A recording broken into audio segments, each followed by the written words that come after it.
Well, hello, welcome to this session on cybersecurity. My name is Matt Ross. I'm a contributing editor at Global Government Forum, the organiser of this event. I'm a journalist, been watching the operation of governments around the world for the last 20 odd years.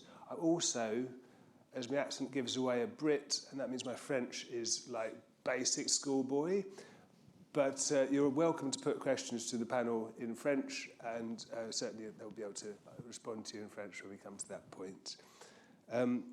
Got some really good panellists with, I think, quite contrasting viewpoints today. It should make for an interesting discussion. We will try to save as much time at the end for questions and interaction with the audience as possible. So the initial comments will be quite brief, but yeah, really good to hear from. To my immediate left, Simon Llewellyn.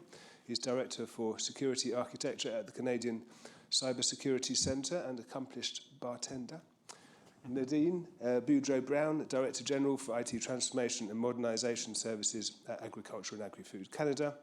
Owen Lamb, a cybersecurity specialist and sales engineer lead with our acknowledged partner Rubrik. We want to have a look at some of the ever-increasing cyber threats, which cover a huge range from ransomware to data theft, espionage and disinformation too, and ask how staff at every level and every organisation, every role can play their part in protecting the public services. Perhaps first, Simon. Yeah, good afternoon, everyone. Thanks for having me.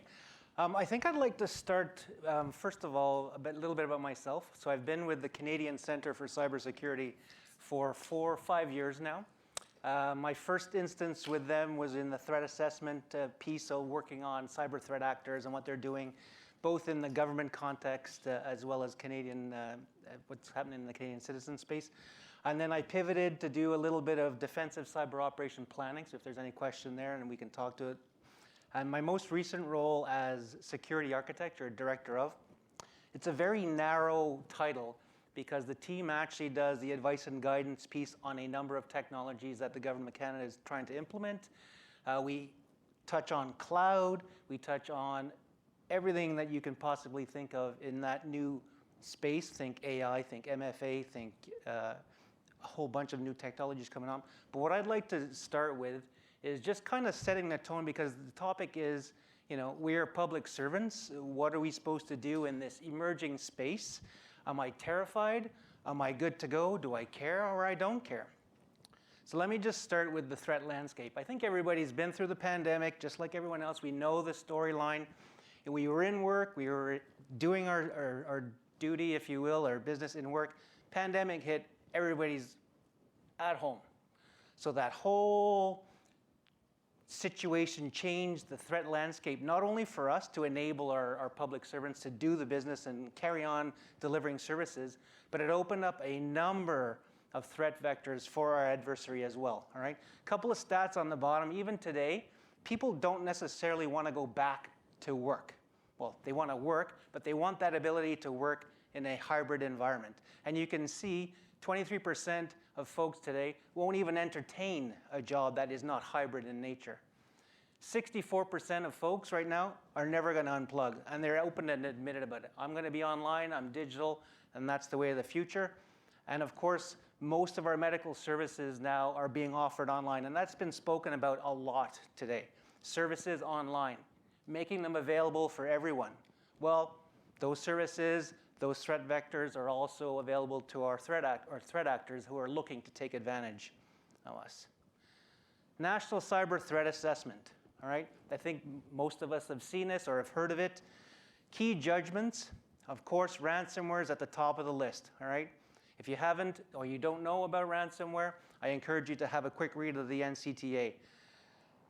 Attacks on critical infrastructure, that's becoming more and more apparent. Pipeline attack, we've seen some of that happen. State-sponsored threats, of course, foreign intelligence, I think we've all seen that happen in the news. Influence campaigns, as I just mentioned, as you're bringing on these new technologies, AI and whatnot, these new technologies are also used by our adversaries, if you will, to influence us. And of course, at the bottom, those disruptive technologies, as I mentioned. So what's relevant to us, if you will? And I'll come back to that influence campaigns. When I first joined the Cyber Center, we were putting out cyber defense reports and whatnot, and we would get reports in on how threat actors were sending, nefarious emails to folks and whatnot. And I'll touch a little bit on that in a minute because I think social engineering is the key piece here. And we would see these emails come in or these threat vectors, and you could really oh my God, if anybody falls for this email, it's ridiculous. The spelling was off, the context was off. Now you flip it to today, and I've got AI writing that email to you or to you or to you. You're going, ooh, is this real or is it not? Because it makes sense, it's coherent, it's well written, and it looks like it came from somebody I know, all right? So just a little of it's actually going to build, which is kind of cool. So everybody's heard of phishing, right? Right? What else is out there? Anything? How about spear phishing? You're getting a little bit more pointed. So I'm not just broadly phishing now. I'm focusing on an individual, all right? How about whaling? Anybody heard of that term?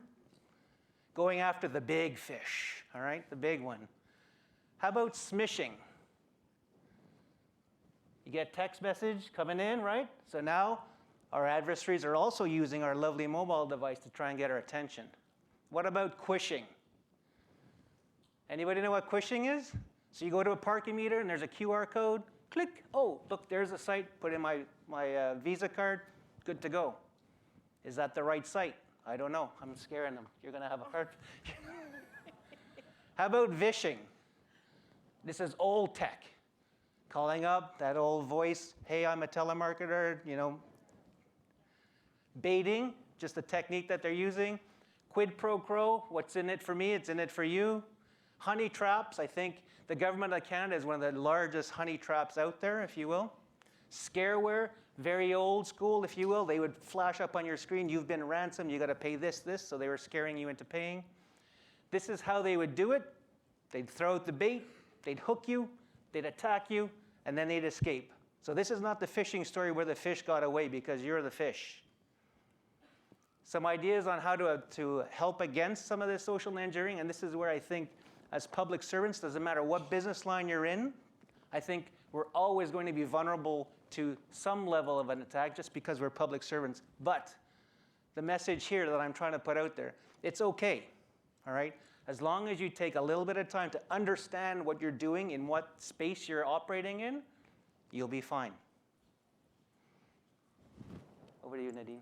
Oh, you don't have a slide? No, I don't have slides, so I'm not sure I'll be able to reassure everyone completely, but hello, bonjour. I just wanted to start by acknowledging that I'm joining you today from the unceded territory of the Anishinaabe, and I use the pronouns she, her, elle. So I'm glad to be here today, and especially with the topic of being a shared responsibility for all public servants, whether we're in IT or not in IT. So in terms of landscape, the landscape, as you know, has changed significantly over the last 5 years, I think more specifically. More geopolitical conflicts. And what that means also is that there's been more economic sanctions put on countries. So there's a financial pressure that needs to be alleviated to continue some state-run programs, and cyber is one of the ways to make that gap. We're competing against nations that are recruiting people at 11 years old based on certain aptitudes, so our skill set has to be that much better, and we have to keep up to date. As Simon said, I think before a lot of the focus was on our infrastructure. It still is, but now there's disruption of service, and as I was mentioning, a lot of financially motivated cyber attacks. So anywhere where there's someone that has 2 cents to rub together, there's a threat right there.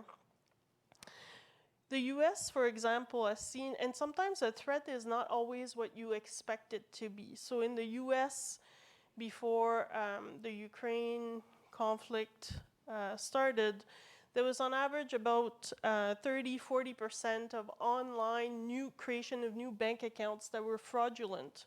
And the bank system was okay with that because it cost more to kind of tackle the issue. just before, as the Ukraine situation worsened, that level came up to 95% of online requests for bank accounts were fraudulent.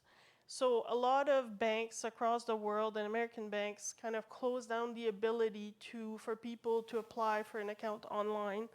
And that coincided with a lot of Ukrainians trying to push their assets out of the country. So sometimes you don't know the actual purpose of the threat or the tactics. According to, I work in agriculture, and agriculture is higher on the radar as a threat as it's ever been because of food insecurity, the role that Canada plays in the world in terms of providing food. And it's very easy with data that's tainted to make our food not, to impact import, export of food, for instance. What we've seen also during the pandemic is that Canadians and public servants is that we've relaxed a lot of measures to allow business to continue. And that created a false sense of security. So Gartner 2022 Drivers of Secure Behavior Survey found that 69% of employees bypassed security guidance in the last year. So that's quite significant, even with all this threat in the landscape. What's even more challenging, I would say, in the world of cyber is we have a lot of opposing interests that need to coexist and balance. So the first one, for instance, we need to be as secure as possible, lock everything up, while supporting innovation, transformation, streamlining, being lean. And often some of our security process are seen as an added bureaucratic kind of process. The second one I would say is nudging behavior and increasing accountability. We're trying to do that. But often we can't share protected secret information on the threat. So we're not really able to communicate the threat. So how do you make that case convincing that there's an actual threat? The emergence, I think you spoke a bit about on new tech, cloud, AI, it increases risk for sure. But we can't just not use it because you need to leverage it in the cyber response, because there's no way humans have that kind of computing ability in terms of how much data, the speed, and so on. So how do you leverage it? Behaviors that we're seeing, like from a departmental perspective, is that even though we're doing anti-phishing campaigns, training, communications, we still see software, hardware installed without approval, opening emails from unknown sources, sending unencrypted emails with sensitive information, transferring information between work and personal, not using GCSI. I don't know if anybody else here has the challenge to try to push people back, because you have to go in person for that. And being in a scientific department, the IoTs, I mean, the proliferation is just gone up. So why is that? Well, it takes too long, there's no consequences. And again, it speaks to that false sense of security, I think, that we talked about before. So I'll leave it there for now. Pass it on to Owen. Okay, thank you. I'm going to grab the... Can you guys hear me? There we are. All right, thank you very much. Let me move this forward a little bit. Actually, I'll go back just one. So just a little bit of history for me, just to kind of give some context. I know I'm speaking here on behalf of a vendor, so you're going to take everything I say with a grain of salt. So I'm trying to give as agnostic an opinion as I can on what we see out there. So my experience in the cybersecurity, data security space prior to being at Rubrik was at another data security company for about 6 years. It was more in the preventive, early detection type phase. And you'll see as I get into the discussion today, I think the industry as a whole is starting to move a little bit further downstream to we need to make sure we can actually recover. So there's detective controls that need to be there, but also at the time of an event needing to have some recovery capability. So that's what I'm going to get into a little bit today, is some of the industry trends that we see out there. So if you're not familiar with Rubrik, Rubrik is a data protection company born in the modern era. So think backup, but it's not backup in the traditional sense. And I think that's a key thing to take away from today is there's a bit of a misconception in the industry that, oh, if there's an attack and they manage to get through all of our defenses, we can just rely on what we have from a backup perspective today to get back online. And that may or may not be true, depending on some of the controls that need to be in place, which I'll touch on. But even once you're in that scenario, the actual recovery process can be very lengthy and challenging for any organization. And a lot of the time is spent sort of assessing how far and wide did an attacker get within an environment? What sensitive data did they potentially get access to and exfiltrate? What reporting do we maybe need to do from that perspective? And really, this is across any industry. And I know from our conversations with many of the departments, some organizations or departments are moving more towards a cloud-first strategy. So these types of concepts, with the traditional sort of moat and castle approach as we move up into the cloud becomes even more challenging. And so needing to have a recovery plan is particularly important. So what do I mean by that? So today, most of the industry has said, okay, if you are going to be attacked, you have to make sure you have a copy of your data that you can recover from. So let's have an immutable copy. And that could be any number of different ways. It could be if you're dealing with large unstructured data, it's just snapping your NAS and sending it to another copy, putting it to another site, turning on some sort of worm lock, or taking a copy and putting it up in the cloud. And those are all viable options to be able to ensure you have access to the data, but then you start to have to deal with challenges around, well, how long will it take to get everything back online? Most of the people I've spoken to today, at minimum, it's the brand reputation of the department. If it was hit and they were down long enough that people noticed, and now it becomes publicly known that this particular department was impacted by a potential ransomware or a cyber event. So that's a big part of the conversation. And what we're seeing in the industry, and this is coming from, we actually have a Rubrik Zero Lab, which is a publishing organization that's an offshoot of our company that also takes feeds from other organizations, such as Palo Alto, such as Mandiant and Excel and some others. And so Mandiant has recently updated their mean dwell time as being 5 days here in North America. So attackers are getting in, they're doing their best to get to the data as quickly as they can. And one thing you may not be familiar with is they're actually targeting those backups. So they're identifying weaknesses in the data protection itself so that they're more likely to get paid when they actually exfiltrate that data. And what they're also doing is they're doing double extortion events where they'll attempt to get access to as much sensitive information as they can, because if they can get that out of your environment using some sort of encrypted backdoor, now they have the ability to, even if you don't pay that first ransom to get your decryption key and get all your systems back online, they'll come and extort you and say, well, if you don't pay us, we're going to release this and make it publicly known that we stole this from your department or your organization. So that's becoming a big concern. And generally speaking, the attacks themselves are evolving. So what used to be, well, if we put in the latest and greatest EDR, we're going to catch it at the guest level as soon as somebody starts to try and encrypt the data. It's actually happening now where they're elevating that towards the hypervisor. They're getting access to the hypervisor layer, and they're encrypting the actual VMs themselves. And that's not going to trigger the same types of alerts that you would typically get. So the problem is becoming more pervasive and more challenging to address. So generally speaking, at this point, organizations are having to ask a question if they get hit by an event is, where and when do I recover from? I don't have visibility into how this attacker got in my environment. And there was a comment made by Nadine around there's often a bit of a competition. The same kind of scenario happens internally with organizations from their operations team and their security team, because security wants to make sure that we've expunged the attackers from our environment before we deem it to be safe, while the operations team is looking to get everything back online quickly.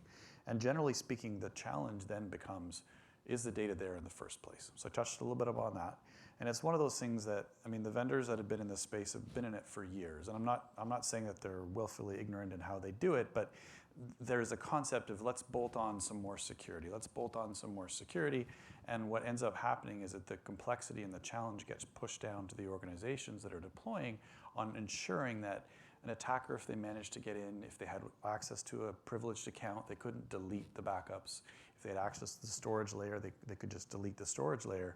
Another technique we're seeing in the wild now, because we actually have a ransomware response team that works alongside our customers if they have an event, is the attackers will attempt to change the time jump the clock 10 years into the future, and now all of the data protection platforms, which are designed to expire data after they've met the retention requirement, will go and delete it. So all of these controls need to be in place to make sure if you have somebody who gets inside your environment, they're not going to be able to delete the backups. But then the next question becomes, if they manage to get past all of the EDR components and compromise the data, how do we know which machines were included in this particular attack? It's very critical to get that information, because as you go through that recovery process, if you don't know, you might just assume it was 3 weeks ago and then load up a backup from that time period, scan it with some external third-party tools, validate if it was encrypted. If it was, okay, I have to throw that version away and go to the next version and go to the next version. And so there's a lot of time spent. What typically is a 21-day recovery cycle, the majority of that is spent just assessing and evaluating how far and wide that particular attack got. Then the next question becomes, what was included in that attack? Did they gain access to any sensitive data? Well, if your environment's been encrypted, how do you know what was sensitive and not? You need to have access to that information in real time, and ideally you're proactively reviewing and removing access to data that is in an inappropriate location. You know, least privilege, all of the new privacy laws are coming in place to say if it shouldn't be there, then remove it. So addressing some of those risks proactively, but then the last piece is, as you go to do a recovery process, needing to ensure that you're not reintroducing the malware into the environment. We've heard of numerous other customers, well, not customers at the time, that went through an iterative process of trying to recover quickly and then just reintroducing the malware back into the environment. So prior to doing that, having a clear understanding of where and when an attacker got in, and this is where the symbiosis happens between operations and security, is security would traditionally want to take an offline version of it, scan it, identify if it was impacted. If you can include that into your data protection platform, the time to detect when the attacker got in, maybe even being proactively notified prior to the ransomware being detonated, that allows for a much faster recovery.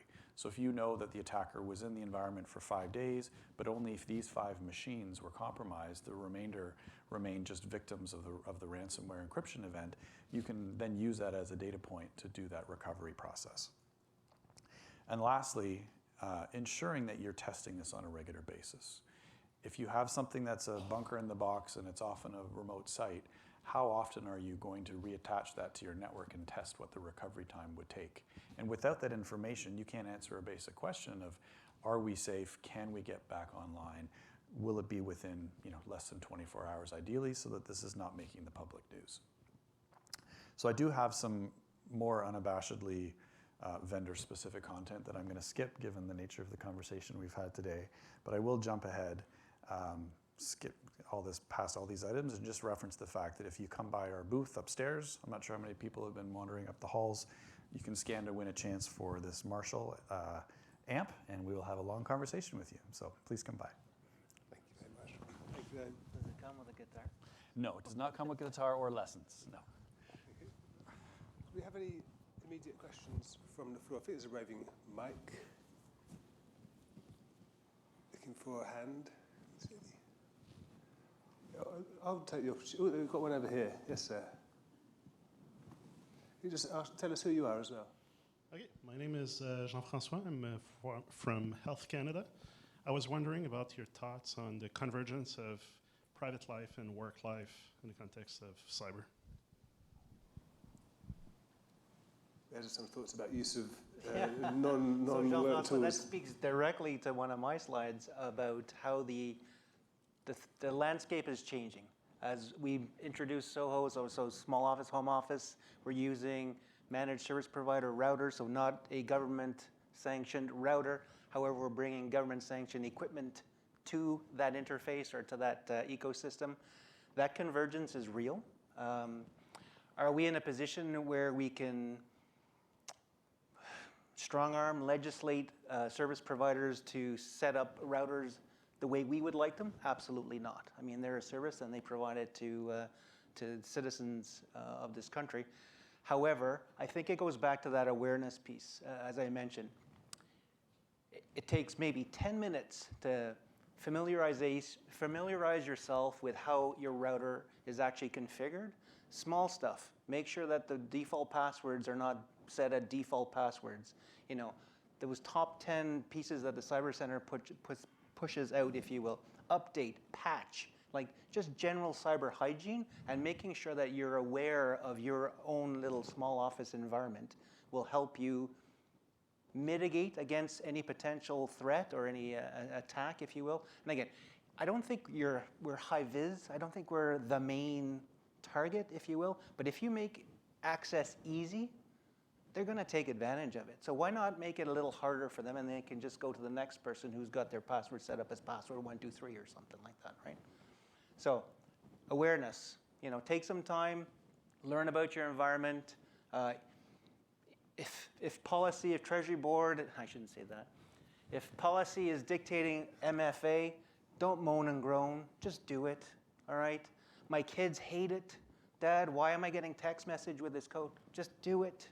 It's the right thing to do. Think back a number of years, and some of you in the crowd can think back when they legalized seatbelts. Everybody was moaning and groaning because they had to put a seatbelt on.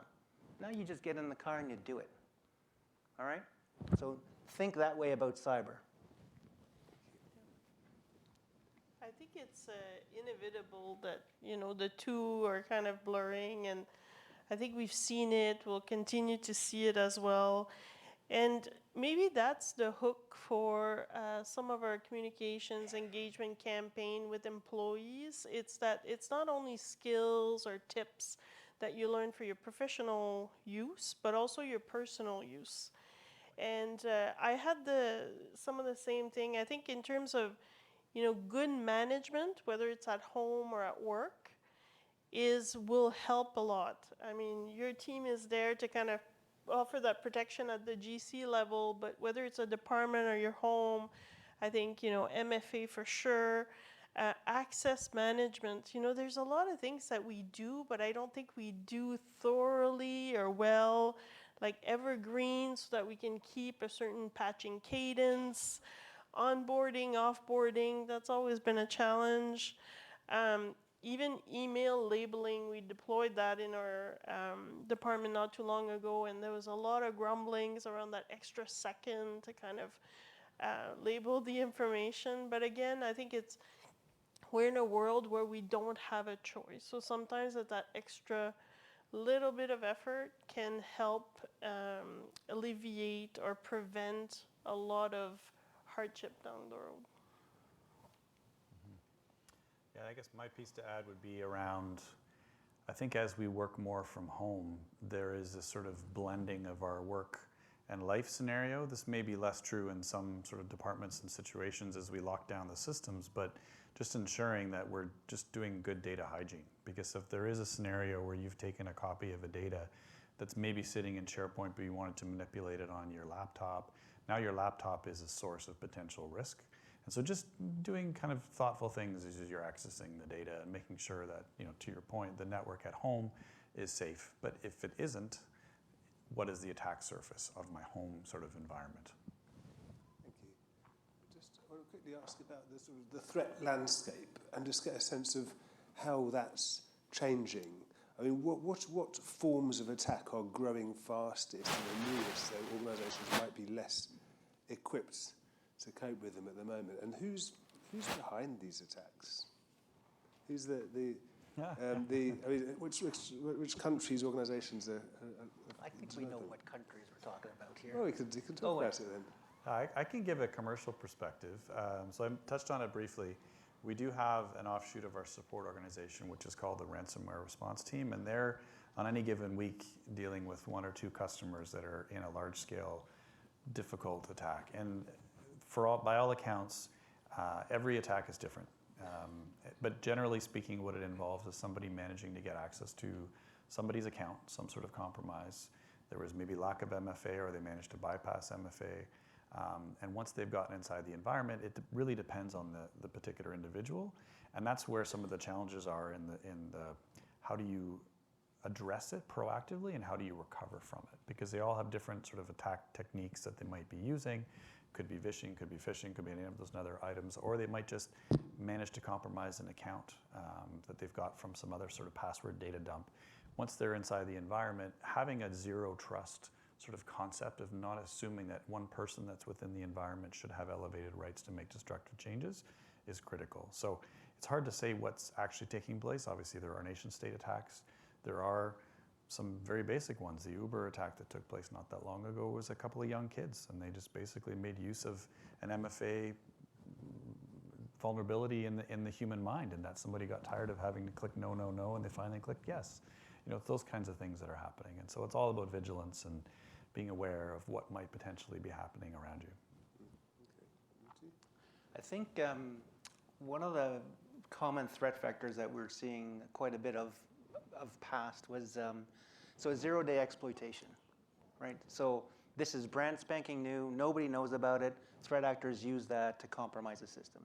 Once that's known, we patch, move on. But you talk about the government of Canada when there's thousands of endpoints, all right, and you're trying to patch all of those endpoints. There might be one that's on some shooting range up in Petawawa in D&D in a cabin that's running Microsoft Windows 95, all right? And guess what? They'll find it, and then they'll wiggle their way back in. But that's in an extreme case. And why would they do that? To probably preposition. So if you're talking about a state actor, and this is just Simon's opinion here, if you're talking about a state actor, they're probably in it, not to ransom, but in it for the long haul, all right?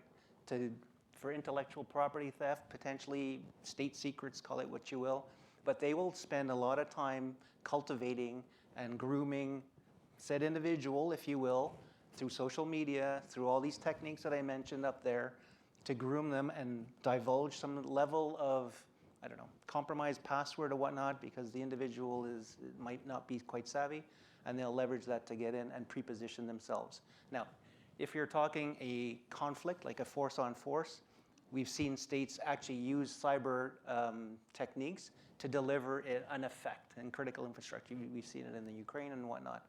But I think from a government of Canada perspective right now, are state actors looking at our networks? 100%.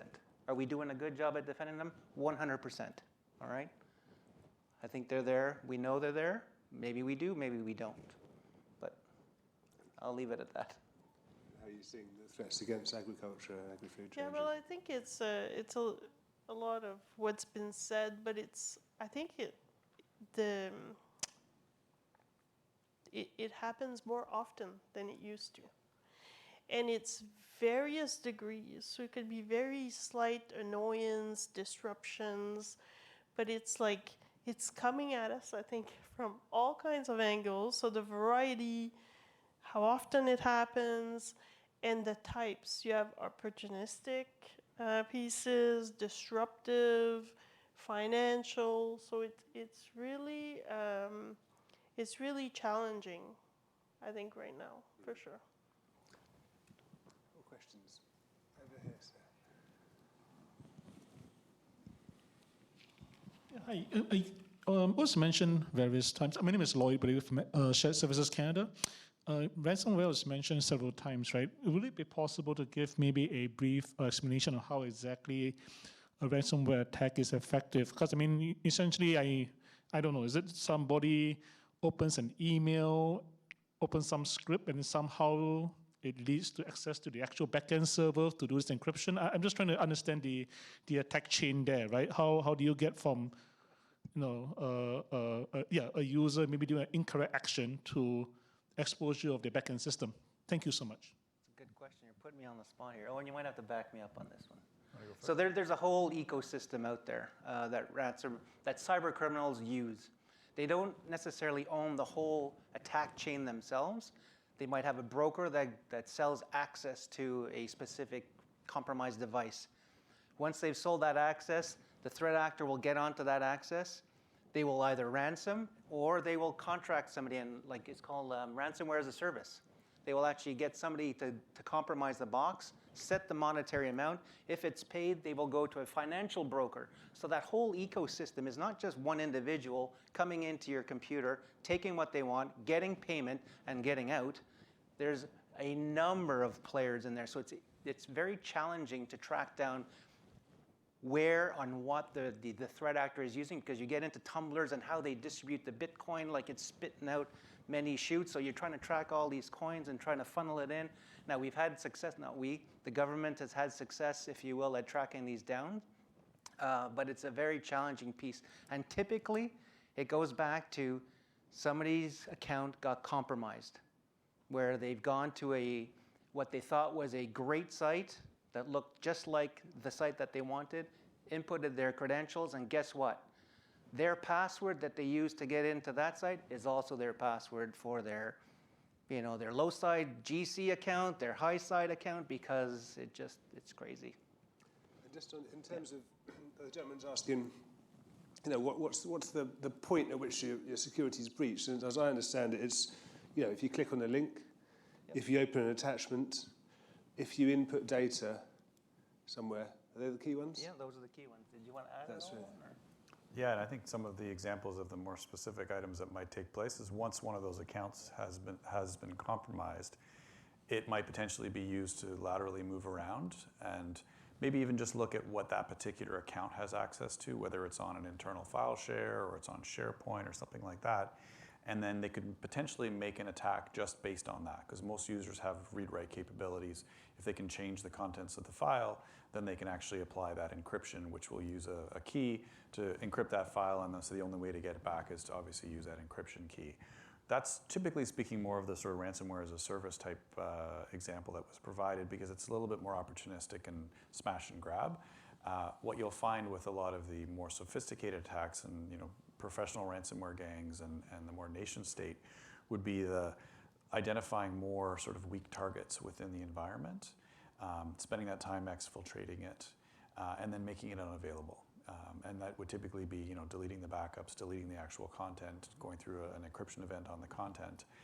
And that could be using things like an exploit of VMware, for example. There was a very public notification not that long ago of a number of users or companies, the number of companies out there that were still using very, very old code. Well, if you're not keeping your systems up to date, as it was mentioned, and patching them regularly, then those exploits become easily utilized. And the gangs will actually make it be so it's very repeatable. It's not just very specific to one customer. If they can have that one flaw, that one compromise, they'll then use that on a number. So if they've managed to get in and just encrypt all of your virtual environment, well, obviously now you're stuck. You might have your Active Directory running on there. You might have some of your security tools running on there. You might even have your defense components on there in some way. So now you're really, really challenged with getting it back online. I hope that answered the question. So just to add on that. So Cyber Center is kind of using what we're calling cyber operation kill chain. So you've heard of the MITRE attack, very long, lengthy, super busy, but great information. There's really mainly 4 or 5 stages. There's the reconnaissance stage where they're cultivating, they're grooming, they're looking for information, social media, what's going on in the news. The staging, so they've just bought access, if you will. The actual actions on when they've done the ransom or they've exfilled data, and then out they go. All right? Sorry. Another question over here. It's Charlie Floriano from the Ontario Energy Board. I'm on the IT side of things, and my question is kind of to your topic, a task for every public servant. My experience finds that a lot of times non-IT folks see that task being IT's responsibility, not necessarily the broader organization. So I'm wondering, how do we change that? How do we make it every public servant's responsibility? Any thoughts around that? Particularly a challenge because you need people to own it. You need a sense of accountability amongst individuals, but actually you also want people to be honest about when stuff's gone wrong, and you can't be just like punish the confessor because the people then don't confess. What do you think, Sam? Or Nadine? So I guess it's a little bit like, going to your physician and he tells you everything you need to do in order to stay healthy, and you do some of it, you don't do other stuff. I think it's making it relevant to the different audiences. So, for instance, I think it's worthwhile. Cyber is a multidisciplinary discipline aspect. So go work with your comms group and look at it not just from the regulatory perspective, but what's the human risk behavior in that type of business? So when you engage with the client, you make it a little bit more relevant to themselves and target your messages accordingly. We've started to look at our anti-phishing campaign and so on, and looking at the data, and maybe going to the individuals that need a little bit of extra help, and then also recognizing the ones that are doing really well. I think also sharing information. Sometimes it's not just every employee. Our management teams too, making them more aware, maybe bringing forward some top secret debriefs so that they're more sensitized, aware of these things.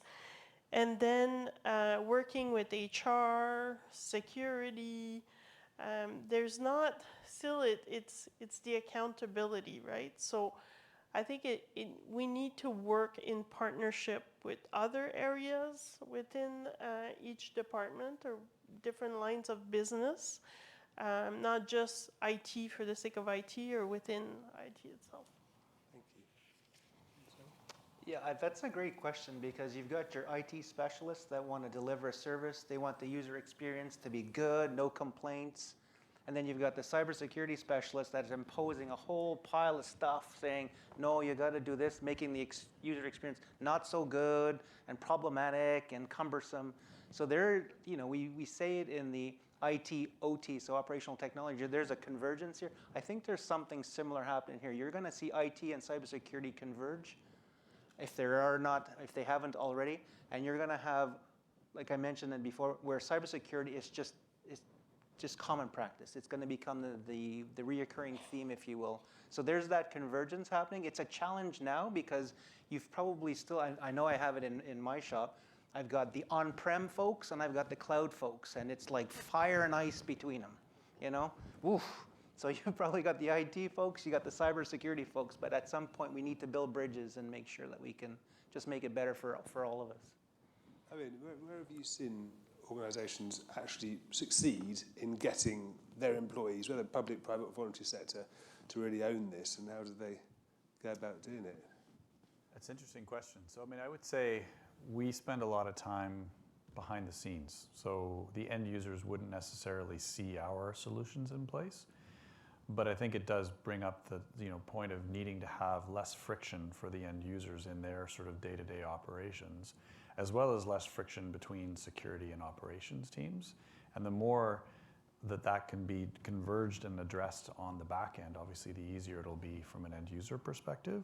So having the ability to get visibility across not just siloed workloads, that is part of the challenge today, is there's a lot of technologies out there that are very, very bespoke, sort of purposeful for that particular technology, but then that same methodology or concept doesn't apply to, say, cloud. And so adopting technologies sort of on the services and security side that are designed to communicate together. And so that way operational people can be made aware of security risks and vice versa more quickly. And oftentimes when you're in some sort of a crisis, it doesn't matter what your hat is that you're wearing. You're all hands on deck trying to get the systems back online. So the more you can collaborate up front, the easier it'll be in those types of sort of real world damaging situations. Yeah, I just wanted to add, so I have 5 teams, 3 of them are cyber, transformation, and operations. So what I do is normally I have a meeting with the 3 directors and their team once a month, just to gain better awareness and understanding, because often it's the way we speak about each other to clients. So trying to say, okay, we're all on the same team, how do we tackle this one? And then those discussions often because you talked about the friction, and I think it's important if we have cyber measures in place that aren't really yielding the results, like we don't need to keep doing those plus doing a bunch of other ones. So just regularly, questioning that is healthy as well. Thank you. We're really down to the sort of last 2 minutes, but this gentleman got a very... I think he's deferring. I didn't want to jump on yours, but I'll make it quick. Further to what Wally said, we agreed. But how do we make progress? And I'm sure at your level, you're talking to the chair or president or CFOs in order to get the money part but down to, let's say, on middle management level, to convincing as an expense, cybersecurity an expense, and bad guy only have to, good once. We have to be there 100% of the time. And then we're not fighting, but trying to convince the IT, the dev guy who's making money for the company because we're an expense, and at the same time, a regular average employee who at times will send an email to work email under the thing, hey, aren't we safe here? So I can open and click here and you guys got my back. And it's just my cat pictures in there. So. Is that a question? I love this question. I'm happy. So I think at the last panel, I don't know if you were here for the last panel, some of the gentlemen said, a bad story is really going to paint the picture. And often or not, sometimes it takes something not so desirable to happen to prove a point. But mind you, we've seen a lot of undesirable situations now. And I think the point has been proven that cyber is real. And we need to bring security to the forefront, if you will. So I've always told my team, if we really want to sell that cybersecurity aspect, you got to tell a good story at the end of the day. Did you want to add to that? Yeah, I would say the preparedness piece. So the analogy you made of it only takes one positive attempt for them to get in, you have to assume that that's going to happen. So the idea is, if you notice that you have access to data you shouldn't, flag it. Make people aware. That shouldn't be there. We should be reducing that. If it's happening to you, it's probably happening to other people. And just having some context and awareness that if my account was compromised, what would be the potential impact on that? And if you know that maybe I have access to old systems, people change jobs within the same organization, they maintain access to data they probably shouldn't have access to. Having a little bit of diligence on that aspect, because really at the end of the day, it's having that zero trust mindset of, if something were to happen, let's limit the potential scope of that. So the way that I position it when I do the pitch to get dollars for cyber, for sure, like it's always easier when it's an innovation, transformation, hot topic, and so on. But because I have a little bit of both, I kind of position it more in terms of, you have your regular budget, you have a portion of it that it's expense, and a portion of it that's your investment for the long term. So the way I see it is, cyber is more that investment for the long term so that we keep going. So we have a proportion of all the money that comes from TB sub that goes to some of these longer term investments. So I guess it's making the case that it's not just for now, it's for now and then moving forward as well. I mean, the quote you use is actually almost exactly what the IRA said to Margaret Thatcher in the 1980s. They said, you have to be successful all the time. We only need to succeed once. And then they blew up the hotel in Brighton where the Tories were holding party conference that year. And they were right. But actually, no hotels have blown up since because people did learn the lesson and improve security. And there's been plenty of Brighton bombings across the public sector and across the world now that people can point to and say to the finance directors, this is a very real risk. And, the scale, there might be a relatively small chance, but the scale of the problem caused if they succeed is enormous and it needs investment. And on that note, we've run out of time, so thank you all for coming. I'd ask you to thank our panel.